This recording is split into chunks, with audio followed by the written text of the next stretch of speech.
Shirdi Sai electrical అందరూ గగ్గోలు పెడుతున్నారు, కానీ జగన్ మాత్రం మాట్లాడలేదు. ప్రభుత్వానికి ప్రతిపక్షానికి వాటా ఉంది కాబట్టి, భాగస్వామ్యం ఉంది కాబట్టి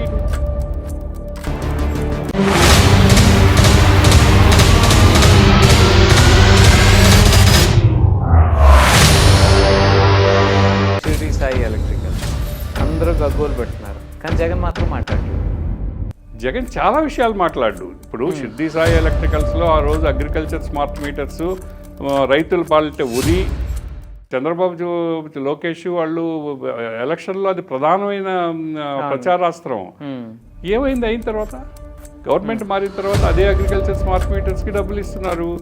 ఆ రోజు 80,000 రూపాయల ట్రాన్స్ఫార్మరు 2,80,000కి ఇచ్చారని చెప్పి ఉద్యమాలు చేసింది తెలుగుదేశం పార్టీ. ప్రతి ఊర్లో ప్రదర్శనలు చేసింది. ఏమైంది? మళ్ళీ అదే 2,80,000కి ఈరోజు అదే కాంట్రాక్టర్ అదే సంస్థకి టెండర్ కూడా పిలవకుండా ప్రతిపక్షం పోషించవలసిన పాత్ర ఏంటి? ఏదన్నా అధికార పక్షం తప్పు చేస్తుంటే వాళ్ళని ప్రశ్నించడం, ఇట్లాంటి విషయాలు వాళ్ళు చాలా సెలెక్టివ్గా మాట్లాడుతున్నారు. వాళ్ళు సెలెక్టివ్ అంటే అసలు ఇవి మాట్లాడరు. వీటన్నిటిలో వాళ్ళకి షేర్స్ ఉన్నాయి. ప్రభుత్వానికి ప్రతిపక్షానికి వాటా ఉంది కాబట్టి, భాగస్వామ్యం ఉంది కాబట్టి ఇటువంటి జగన్ మాట్లాడుతూ చంద్రబాబు దాంట్లో ఈ అఫీషియల్స్ కూడా భాగస్వాములే ఖచ్చితంగా. రాజశేఖర్ రెడ్డి ఆ రోజు విద్యుత్ సంస్థలో జరిగిన దుర్మార్గాలకి, దోపిడీలకి కారణమైన అధికారిని ఎట్లా సత్కరించాడు చంద్రబాబు గారు? ఎటువంటి ఉన్నత పదవి ఇచ్చాడు? ఎట్లా ఆ దోపిడీని కొనసాగించే అవకాశం ఆ అధికారికి ఎట్లా ఇచ్చాడో మనం చూస్తున్నాం కదా. అదే అధికారి అదే పోస్ట్లో అదే దోపిడీ దుర్మార్గం జరిపించుకుంటూ పోతున్నారు కదా. రాజశేఖర రెడ్డి గారి హయాంలో కొంతమంది ఐఏఎస్ ఆఫీసర్లు హద్దు మీరి ప్రవర్తించి వాళ్ళ విధులని దుర్వినియోగం పరుచుకున్నందుకు జైలుకి వెళ్ళారు. అవును. ఇప్పుడు అదే పరిస్థితి ఫ్యూచర్లో రాదంటారా? అది ఇప్పుడుండే పరిస్థితిలో రాదు. ఎందుకు రాదు అంటే ఇక్కడ రాజకీయ శక్తులన్నీ కలిసి చేస్తున్నాయి. ఇక్కడ ఆ రోజు రాజశేఖర రెడ్డి టైంలో జరిగిన అవినీతిని ప్రశ్నించడానికి కాంగ్రెస్లోనే ఒక వర్గం శంకర్రావు పోయి హైకోర్టులో వేశాడు. మిగతా అన్ని పొలిటికల్ పార్టీలు కూడా దాన్ని చంద్రబాబు నాయుడు గారు కానీ, Telugu Desam party, communist party, BJP వీళ్ళందరూ కూడా అవినీతిని వ్యతిరేకించినాయి. ఈరోజు అవినీతిని వ్యతిరేకించే పార్టీ ఎక్కడుంది ఆంధ్రదేశంలో? ఈ సైడ్ ఏమో కూటమి అన్ని పార్టీలు ఉన్నాయి, ఆ సైడ్ ఏమో ప్రతిపక్షం ఉంది. ప్రతిపక్షం చేసిన తప్పుల్ని ప్రభుత్వ పక్షం అడగదు, ప్రభుత్వ పక్షం చేసే తప్పుల్ని ప్రతిపక్షం అడగదు. వీళ్ళిద్దరూ కలిసి ఒక అంతర్గతమైన ఒప్పందాలతో నడిచిపోతూ ఉంది. అందుకని ఐఏఎస్ ఆఫీసర్స్కి వచ్చే సమస్య ఏమీ లేదు. వీళ్ళ మీద ఎవరు కేసు పెట్టాలి?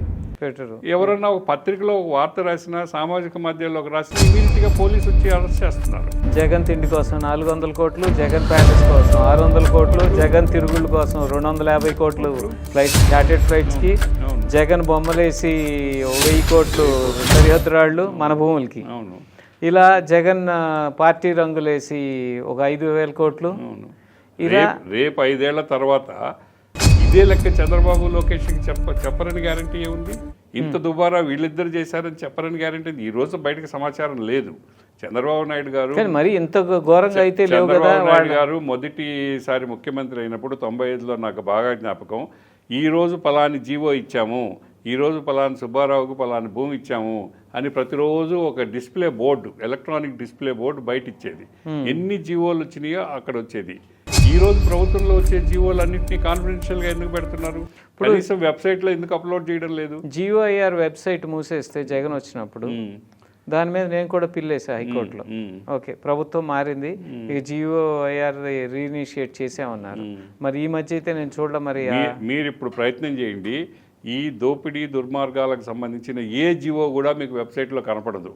సరేనండి, రాజకీయ నాయకులు ఏం చేసినా కానీ custodians of the public property bureaucrats, execution వాళ్ళది బాధ్యత. ఒక జమా ఖర్చు చేయాలన్నా, ఒక ఎక్స్పెండిచర్ అప్రూవ్ చేయాలన్నా వాళ్ళదే కదా. ఎక్స్పెండిచర్ బియాండ్, ఇప్పుడు మీరు ఒక క్లర్క్ అనుకోండి గవర్నమెంట్ డిపార్ట్మెంట్లో, మీరు విజయవాడ నుంచి బయలుదేరి రాజమండ్రి వెళ్ళాలి, మీకు కిలోమీటర్కి ఇంత, లేకపోతే మీకు బస్ ఫేరో రైల్వే ఫేరో ఎంతో ఇస్తారు. మీ కార్ కూడా క్లర్క్ అయితే మీ కార్ ఎలిజిబిలిటీ కూడా లేదు. ఇలా ముఖ్యమంత్రులకి అందరికీ కూడా ఉంటాయి కదా. ఉన్నాయి. ఆ వైలేషన్ జరుగుతున్నప్పుడు ఈ వ్యవస్థ ఏం చేస్తుంది? ఎగ్జిక్యూటివ్ వ్యవస్థ పొలిటికల్ వ్యవస్థ కాదని మాట్లాడి లోబడిపోయింది. స్లేవ్స్ టు అంతే, పొలిటికల్ అడ్మినిస్ట్రేషన్. స్లేవ్స్ అని అనలేము, వీళ్ళందరూ భాగస్థులు. ఇప్పుడు ఒక ఐఏఎస్ ఆఫీసర్కి 4 కార్లు ఎందుకున్నాయని ఆ మంత్రి అడగనప్పుడు మంత్రి విమానంలో ఎందుకు పోతున్నాడు, ప్రత్యేక విమానంలోని ఆఫీసర్ ఎట్లా అడుగుతాడు? వీళ్ళు చేసే తప్పులు అంటే చెప్పొచ్చు కదా, సార్ మీ బడ్జెట్ లేదండి, ఇది మరి చెప్తే నీకు బడ్జెట్ అప్రూవల్ లేదు, నువ్వు 4 కార్లు ఎట్టు పెట్టుకోవడం ఇంటి దగ్గర అని మంత్రి అడుగుతాడు. మంత్రి అడుగుతాడుగా.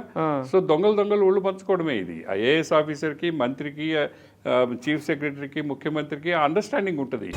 నన్ను నువ్వు అడగబాకు, నేను నిన్ను అడగను. వాళ్ళు అడగరు, కానీ ఏదైనా సరే పర్మిసిబుల్ లిమిట్స్ సిస్టమ్ని గౌరవించి. కాగ్ ఒక్కటే ఏదన్నా క్వశ్చన్ చేస్తుంది.